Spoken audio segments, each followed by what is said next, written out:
Hello, fellow bike people. It's almost Christmas, but we're having another really warm day, so I figured I would come out here and maybe do some chores, clean up the shed a little bit. But I want to give you some updates on what's happening with Rideouts. You can see the shed shop is kind of a mess right now. It's actually been a little while since I've been out here and done anything because I've been working. For those of you who don't know, I started working at the Sport Check in Summerside as a service tech a few months ago. And I gotta say, great shop. I love it there. One of the biggest problems with moving out here, one of the things that kind of didn't sit right with me was leaving the bike shop setting. Like, I love working in a bike shop. I love working with my hands. It's my calling in life.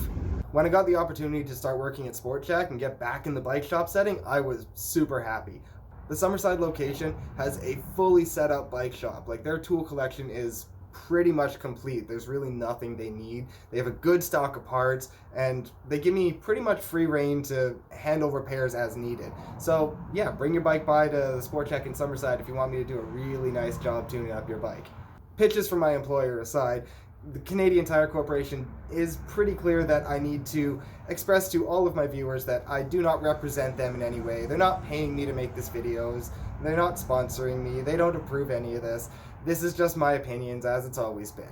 If I recommend something from Sport Check, it's going to be something that I genuinely think is a good product, not something that the company wants me to push. One of the things that I am really liking about Sport Check is the fact that obviously it's off-season for bikes. Not many people are riding right now. Like, you have your hardcore competitors and you've got your year-out commuters, the ones who just use the bike as a utility tool. They're still riding, but there's not that many of those people out here.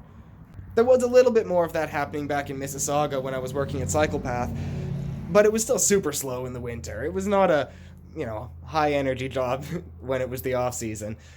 It's the same in the bike world, obviously, at Sport Check, but it's a ton of fun getting to learn about skates. Like, skate sharpening is way more fun than I ever expected.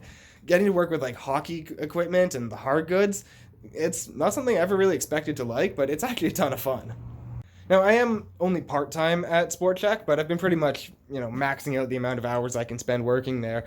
And that means that Rideouts has been getting a little bit neglected, to be honest. So here's one of my weird personal takes on things. But I personally really don't like handling people's money. Like, one of the things I really like about the service tech side of the job instead of the sales side of the job is the fact that I can do the work and then have somebody else deal with the money, because I don't like taking people's money, you know what I mean? I don't know why that is, but it just feels weird to me. So trying to run this as a business, it was something that I figured I would try because I had the opportunity, but it's not something I ever really wanted that much. Like, I don't like the idea of the paperwork and the pressure of trying to run a business. So getting to work at Sport Check is actually another kind of surprise benefit with this, because I can devote all of the resources I have here entirely to save Summerside. So I'm still going to call the place Rideouts, but it's not going to be a show up and get your bike fixed type place. Well, okay, yeah, you know what, sometimes I will be just here doing free repair events, so it is kind of, but it's not a pay for it type place. This is going to be Safe Summerside's bike shop, basically.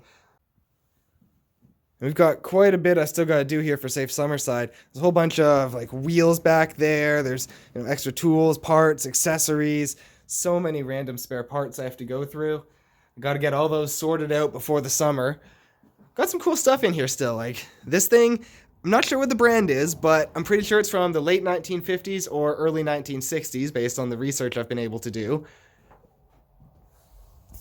These little Schwinn ride-along things, really useful for kids who aren't quite ready for doing long rides, so that's going to be a donation next year.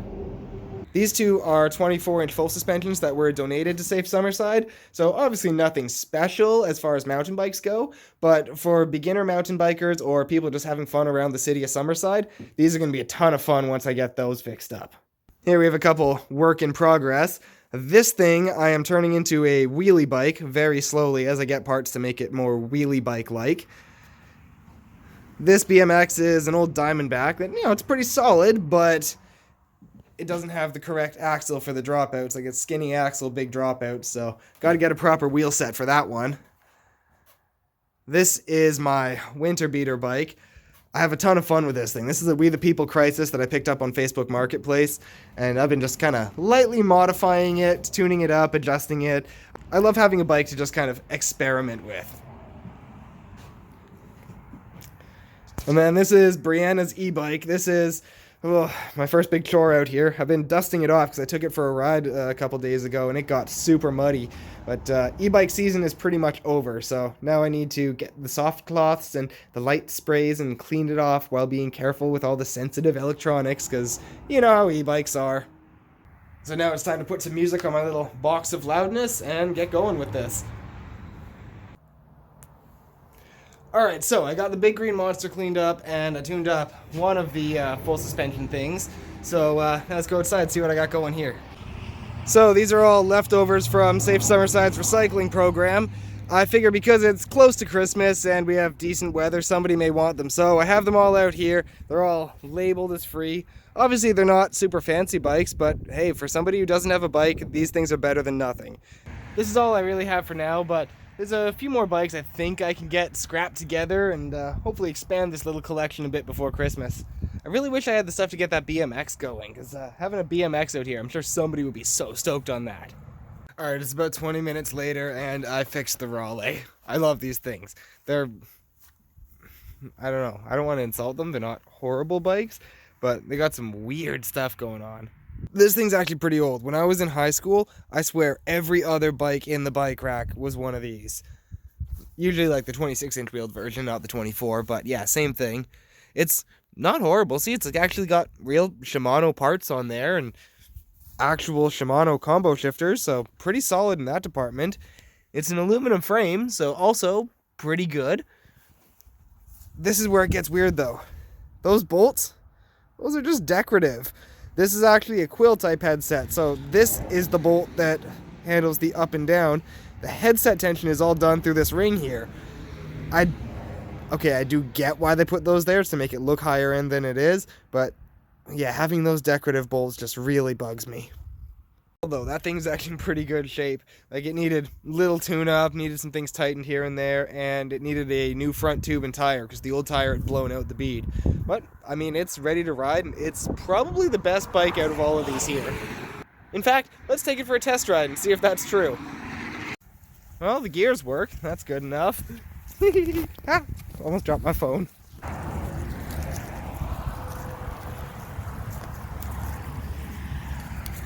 Let's try the little walking path here and let's see how all of the decorations have held up.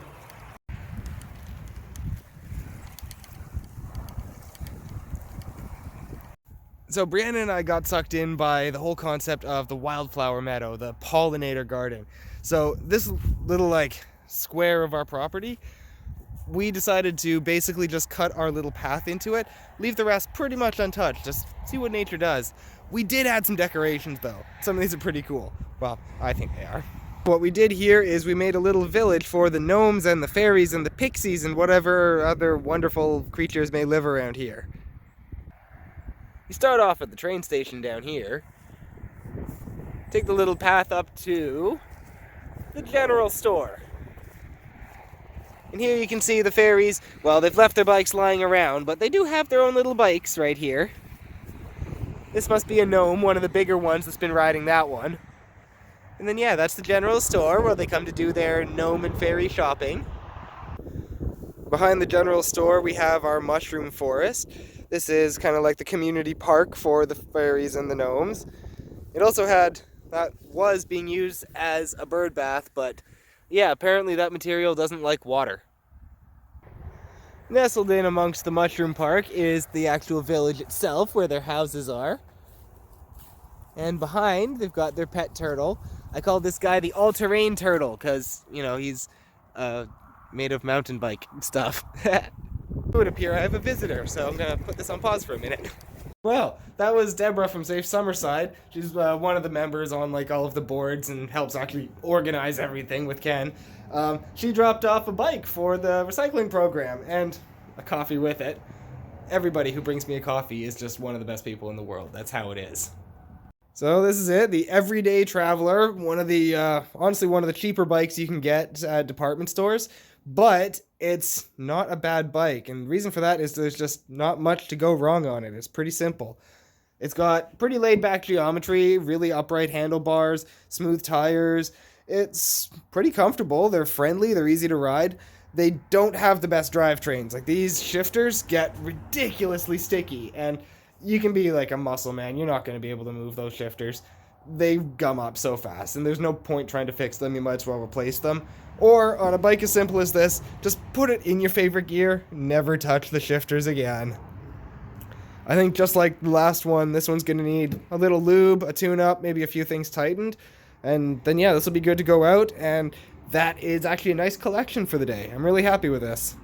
Yeah, as I suspected, that thing was in pretty good shape overall. It just needed a basic tune-up. So, that's all out there. I'm going to show you that in a second. Next video, I'm going to be dealing with this thing. I'm going to clean it up. I'm going to finish putting all the parts on it. And, yeah, I'm going to do a bike check for the winter bike. So, yeah, the collection is a little bit more extensive now. It's actually a decent number to choose from. And one of the things that I love about this program is that these bikes are literally all free for anyone who wants them. If you're an islander, you drive up here, you pick one, you put it in your car, you take it home. I mean, that's what makes me feel good about doing the volunteer work with Safe Summerside. And like I said earlier, I'm just not comfortable taking money from people, even if it is in terms of a normal transaction. And I believe cycling should be extremely affordable, if not free, and that's what we're doing here. Makes me feel good, you know? I want to go even bigger with this next year. We've already got a lot of people from Community Connections on board. Like, the clients there absolutely love the idea of cycling. Like, we started a bike club for them, and we want to bring them into some of the Safe Summerside events. That's not official yet. That's just something that we want to get going. But yeah, I want to make the recycling program for bikes even bigger next year. Before I finish this off, I just want to give a big thanks to Tyler at Sport Check for giving me a chance to get back into a shop environment. It means a huge deal to me. If you're on the island and you need repairs near Summerside, come see me at Sport Check, because I'm telling you, they gave me everything I need to do a proper service on pretty much every bike in the world. Super happy with that setup. If you made it this far, thanks for watching, because I know it's just been a lot of me rambling and not really doing much. Yeah, I'm going to go inside and hang out with the cat.